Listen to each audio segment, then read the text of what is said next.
प्यारे भक्तों, क्या आपको भी पढ़ा हुआ याद नहीं रहता?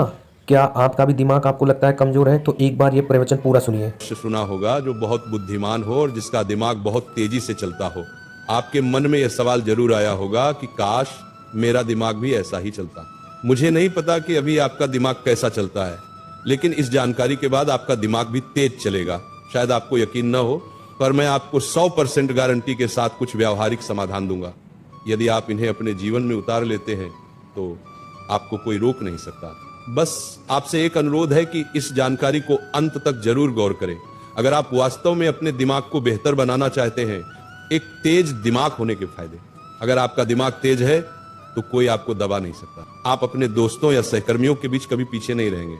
आपको चाहिए एक तेज दिमाग, एक ऐसा दिमाग जो किसी भी चीज को जल्दी याद कर ले, उसे लंबे समय तक याद रखे, समस्या समाधान में कुशल हो, जो किसी भी कार्य या समस्या को आसानी से हल करने में सक्षम हो। इन सब चीजों के लिए ये जानकारी पढ़ना तो बनता है ना?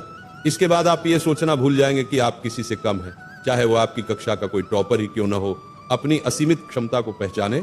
देखिए, कोई भी इंसान बुद्धिमान पैदा नहीं होता, बस वह जाने अनजाने में कुछ ऐसे कार्य करता है जिससे उसका दिमाग कमजोर नहीं बल्कि मजबूत बनता है। और एक मजबूत दिमाग के साथ आप कुछ भी कर सकते हैं। दिमाग की क्षमता असीमित है। यह सुपर कंप्यूटर से भी तेज है, क्योंकि सुपर कंप्यूटर को भी किसी इंसान के दिमाग ने ही बनाया है। तो आप भी अपनी सीमाएं हटा दीजिए कि आप किसी से कम हैं। जब तक आप ये सोचते रहेंगे कि मेरा दिमाग कमजोर है, मैं कुछ नहीं कर सकता, मैं उससे कमजोर हूं, तब तक आपका दिमाग उसी दायरे में काम करेगा। जैसे अगर एक मेंढक एक कुएं को ही अपनी दुनिया मान ले तो वह उस कुएं से कभी बाहर नहीं निकलेगा। लेकिन जब वह मान ले कि इसके बाहर भी एक बड़ी दुनिया है तो वो वहां से जरूर बाहर निकल जाएगा। बस उसी तरह हमारा दिमाग है। हम इसे जहां तक सीमित रखेंगे, बस वहीं तक ये सिमट कर रह जाएगा, और हम इसको जहां तक बेहतर करना चाहें वहां तक ये बेहतर हो भी जाएगा। ये कुछ महत्वपूर्ण बातें हैं जिन्हें आपको ध्यान में रखना है। अपनी सोच और अपने दिमाग को सीमित मत रखिए। हर इंसान कुछ भी कर सकता है, बस वह सोचे और उसके लिए कार्य करे। दिमाग को कमजोर बनाने वाली हानिकारक आदतें। अब हम बात करते हैं कि हम अपने दिमाग को मजबूत कैसे बनाएं और इसे कैसे बेहतर करें।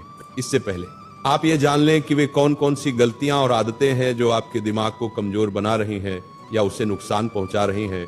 जिस तरह हम एक कान से सुनकर दूसरे कान से निकाल दें तो सुनने का कोई फायदा नहीं, उसी तरह अगर एक तरफ से हम अपने दिमाग को बेहतर कर रहे हैं और दूसरी तरफ से इसे नुकसान भी पहुंचा रहे हैं तो समय बर्बाद करने का कोई फायदा नहीं। कुछ ऐसी आदतें हैं जिन्हें अगर आप दोहराते रहे तो आप चाहे कुछ भी कर ले, आपका दिमाग बेहतर होगा ही नहीं, बल्कि पहले से और ज्यादा नुकसानग्रस्त ही होगा। इसलिए आपको इन्हें सुधारना होगा। क्या आप तैयार हैं? पहला कारण, अत्यधिक टीवी या मोबाइल देखना। आप ज्यादा देर तक ऐसी चीजें देखते हैं जो आपके काम की बिल्कुल नहीं है। इससे आपकी ऊर्जा और आत्मसम्मान का स्तर बिल्कुल गिर जाता है। उस समय आप खुद को ज्यादा पसंद नहीं करते और इससे आपका तनाव बढ़ता है, जिसका दिमाग पर नकारात्मक असर पड़ता है। इससे आपका दिमाग अच्छे से काम नहीं करता और एकाग्रता की शक्ति कम होने लगती है। दूसरा कारण, लत। अगर आप गलत वीडियो देखते हैं और गलत आचरण करते हैं, या आपको नशा या सिगरेट की लत है, तो ये आपके दिमाग को इतनी बुरी तरह से बर्बाद करती हैं, शायद आपको इसका अंदाजा भी न हो। ये आपकी निर्णय लेने की क्षमता को बिल्कुल बर्बाद कर देती हैं। आपकी एकाग्रता शक्ति इतनी कमजोर हो जाएगी कि आप चाहकर भी कुछ नहीं कर पाएंगे। तीसरा कारण, अस्वास्थ्यकर आहार। ज्यादा चीनी वाली चीजें या ज्यादा तली हुई चीजें खाने से भी आपका दिमाग कमजोर होता है। इसे आप जितना हो सके उतना कम करें। चौथा कारण, नकारात्मक सोच। ज्यादा नकारात्मक बातें सोचना, जिससे तनाव, चिंता और अवसाद होता है, आपके दिमाग को नुकसान पहुंचाता है। ये सभी आदतें आपके दिमाग को कभी बेहतर नहीं होने देंगी। इन 4 आदतों से, खासकर आदत नंबर 1 और 2 से अगर आप बाहर निकल जाते हैं तो आपके दिमाग का नुकसान होना बंद हो जाता है, क्योंकि यह आपके दिमाग को सबसे ज्यादा नुकसान पहुंचाती है। इन आदतों से बाहर निकलने के बाद जब हमारा दिमाग डैमेज होना बंद हो गया तो अब हमें इसे बेहतर बनाना है, ठीक करना है। दिमाग को मजबूत बनाने के व्यावहारिक तरीके। क्या आप बैठे बैठे बॉडी बिल्डर बन सकते हैं? क्या आपकी 6 पैक आ सकती है? यह संभव ही नहीं है। बॉडी बिल्डर बनने के लिए जिम जाना पड़ता है, 6 पैक बनाने के लिए व्यायाम करना पड़ता है। जिस तरीके से हम अपने शरीर के किसी भी अंग को बेहतर कर सकते हैं, तो दिमाग भी हमारे शरीर का ही एक अंग है। इसे भी हम बेहतर कर सकते हैं, बस तरीके अलग होंगे। जिस तरीके से इंसान संघर्ष करने से मजबूत होता है, कमजोर नहीं, उसी तरीके से अगर हम दिमाग को भी संघर्ष कराएं तो ये 100% मजबूत होगा। ये केवल उदाहरण नहीं है, ये 100% सिद्ध है। पहला तरीका यह है कि ब्रेन ट्रेनिंग करें। देखिए, जिस तरीके से हम शरीर के लिए व्यायाम न करें तो वो थुल सा हो जाता है, लोहे का इस्तेमाल न करें तो जंग लग जाती है। तो अगर हम दिमाग का उपयोग न करें या थोड़ा बहुत करें तो बस इसका भी हाल शरीर की तरह हो जाता है, बस हमें दिखाई नहीं देता। इसको हम जितनी चुनौती देंगे, जितना इसे संघर्ष कराएंगे, ये उतना ही तेज बनता जाएगा। जितना इसे संघर्ष कराएंगे, ये उतना ही तेज बनता जाएगा। दूसरा तरीका यह है कि व्यायाम, एक्सरसाइज करें। ये शब्द आपने कई बार सुना होगा, पर एक बात, हम व्यायाम से भागते क्यों हैं? क्यों हमें ये अलग लगता है? क्योंकि हमारे आसपास के 90% लोग वे होते हैं जो व्यायाम नहीं करते और न ही इसे जरूरी समझते हैं। बहुत लोग इसके बारे में तो जानते भी नहीं कि इससे क्या फायदा है, और जो चीजें हमारे आसपास के माहौल से बाहर होती हैं उसे हम जरूरी नहीं समझते। पर आप नए दौर में जी रहे हो, आप जितना इससे भागोगे, आप अपनी समस्या और बड़ी करते जाओगे। हम व्यायाम से अपना कुछ नहीं खोते, हमें तो सिर्फ मिलता है एक बेहतर व्यक्तित्व, एक स्वस्थ मानसिकता। हम जो भी करते हैं बाकी के 90% लोगों से बेहतर करते हैं। व्यायाम शरीर के साथ साथ दिमाग के लिए इसलिए जरूरी हो जाता है क्योंकि व्यायाम से हमारी हृदय गति बढ़ती है, हम ज्यादा ऑक्सीजन लेते हैं और वह सीधे दिमाग तक पहुंचता है। इससे दिमाग में नए न्यूरॉन्स विकसित होते हैं और दिमाग धीरे धीरे स्वस्थ बनता जाता है। तो व्यायाम शारीरिक स्वास्थ्य और मानसिक स्वास्थ्य के लिए सबसे ज्यादा जरूरी है। तीसरा तरीका यह है कि स्वस्थ भोजन करें। देखिए, जब आप व्यायाम करेंगे तो उसके लिए स्वस्थ भोजन जरूरी है, क्योंकि स्वस्थ भोजन से ऊर्जा बढ़ती है। हो सकता है कि आपके लिए ज्यादा से ज्यादा स्वस्थ भोजन लेना आसानी से संभव न हो, तो आप घर के खाने को ज्यादा प्राथमिकता दें, न कि बाहर किसी होटल के खाने को। घर का खाना हमेशा स्वस्थ होता है, और आप बाजार से ज्यादा हरी सब्जियां लाएं, उनमें भी ज्यादा से ज्यादा पौष्टिक तत्व होते हैं। और एक बात आप सोचो कि अभी आपके लिए स्वस्थ भोजन आसानी से संभव नहीं है, तो क्यों नहीं है? और उस कमी को दूर करने के लिए आज आप क्या कर रहे हैं, ये जरूरी है। इसका मुख्य कारण अक्सर आर्थिक तंगी होती है, और इसे आप ही दूर कर सकते हैं। चौथा तरीका यह है कि अच्छी नींद और पर्याप्त पानी। नींद भरपूर लें। दिमाग के बेहतर कार्य के लिए पर्याप्त नींद बहुत आवश्यक है। पानी ज्यादा पिए। दिमाग को हाइड्रेटेड रखने के लिए पानी जरूरी है। दिन में 2 से 3 लीटर के बीच में पानी जरूर पिए। अगर आदत नहीं है तो बोतल में पानी भरकर अपने आसपास या अपने टेबल पर रख लें, और आप देखेंगे कि कुछ ही घंटों में उस पानी को आप खत्म कर लेंगे। क्योंकि हमारे आसपास पानी नहीं रहता तो हमें प्यास नहीं लगती, लेकिन आसपास पानी रहता है तो हम जरूर पी जाते हैं। ये व्यावहारिक है, अभी ट्राई करें। अगर आप ध्यान कर सकते हैं, संभव है तो करें, नहीं तो श्वास व्यायाम जरूर करें। क्या आपको ये वीडियो पसंद आई? हमें कमेंट में ज़रूर बताएं कि आगे आप कैसी वीडियो देखना पसंद करते हैं। वंश गर्ग जी, वृंदावन से। राधे राधे महाराज जी। महाराज जी, नेत्रों के ब्रह्मचर्य हेतु मार्गदर्शन करें। नेत्रों का ब्रह्मचर्य क्या है और इसको कैसे धारण करें?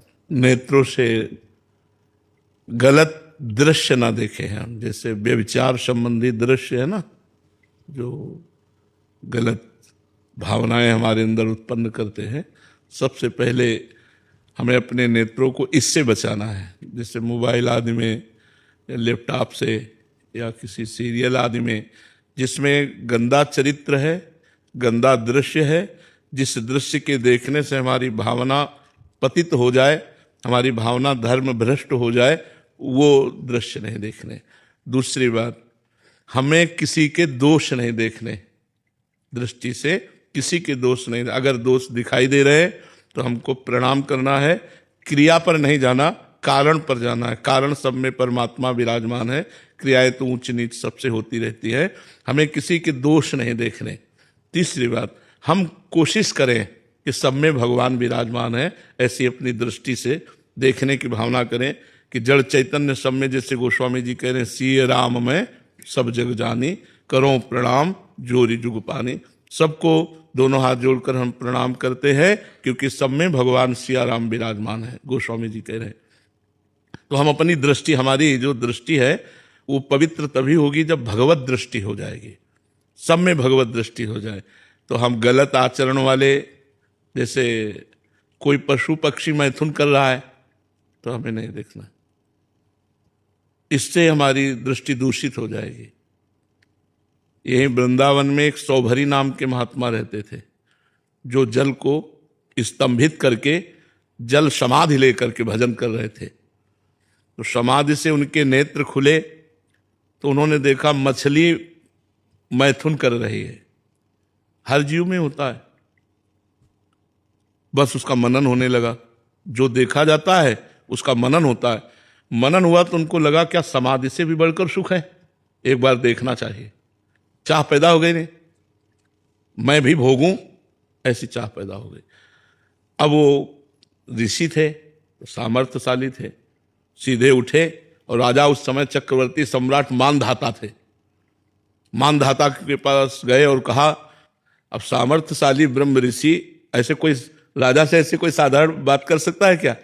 उन्होंने कहा अपनी पुत्री प्रदान करो। तो वो भी बड़े प्रवीण थे कि ना कहता हूं तो शाप दे देंगे, और हाँ कहता हूं तो कहा महलों की राजकुमारी, और कहा उनके शरीर से मछली जैसी दुर्गंध भी आ रही थी, क्योंकि जल में समाधिस्थ रहते, हड्डी हड्डी शरीर में। तो 50 पुत्रियां थी। तो उन्होंने कहा महाराज जो तुम्हें पसंद करे उसे स्वीकार कर लो। बोले आदेश करो महल में। महल में आदेश किया कि महाराज शौभरी ऋषि पधार रहे हैं, जो राजकुमारी उन्हें पति रूप में वर्ण करना चाहे वो स्वीकार कर सकती है। महाराज शौभरी ने रास्ते में अपना ऐसा रूप बनाया, और तपस्वी थे कि 50 मोहित हो गई। तो 50 पुत्रियों के साथ ब्याह किया, और एक दिन 50 की फिर संतानें हुई सब ऐसे। तो एक दिन बैठे थे, पूरा परिवार देखकर अरे बोले कहां फंस गया, कहां जिस माया के विघ्न से बचने के लिए जल में समाधि लेकर भजन करता था, मछली के मैथुन क्रीड़ा को देखकर ये सब। तब उन्होंने लिखा संगम तजेत मिथुन व्रति नाम मुमुक्षु सर्वात्मना न विसजेत बहिरिंद्रियाणी एकश्चरण रहश्चित्त मनंत से युंजीत तद्व्रतिषु साधुषु चेत प्रसंगा। बोले अगर मुक्त होना चाहते हो संसार से तो किसी भी मैथुन धर्म से युक्त प्राणी का संग न करो। संग नेत्रों से सबसे पहले होता है। हम किसी को भोग करते हुए देखे, चाहे स्त्री पुरुष हो, चाहे पशु पक्षी हो, चाहे कोई भी हो, जब मैथुन क्रिया उस समय हमारी दृष्टि जाएगी तो हमारा मनन होगा, और मनन होगा तो हमको भी वैसे ही चाह हो जाएगी, तो हमारी दोष दृष्टि हमको भ्रष्ट कर देगी। छोटे छोटे बच्चे जो आज गिर रहे हैं नई नई अवस्था के, उसका कारण मोबाइल है। मोबाइल में गंदी बातें सर्च करते हैं, गंदी बातें देखते हैं। तो दृष्टि को पवित्र रखने के लिए किसी भी प्राणी के मैथुन धर्म से युक्त होने पर हमारी दृष्टि ना जाए, और कोई भी मोबाइल लैपटॉप आदि से हम गंदी बातें न देखें, और किसी के भी दोष दर्शन न करें, सब में भगवत दर्शन करें, तो हमारी दृष्टि का ब्रह्मचर्य हो गया। प्यारे भक्तों, आपके सपोर्ट की हमें ज़रूरत है। प्लीज़ वीडियो को अधिक से अधिक शेयर करें और लाइक करें, कमेंट में राधे राधे ज़रूर बोलें। और ये सिर्फ आपके मोटिवेशन उद्देश्य के हेतु बनाई गई है, न कि किसी भावनाओं को या किसी का अपमान करने के उद्देश्य से ये वीडियो बिल्कुल नहीं बनाई गई।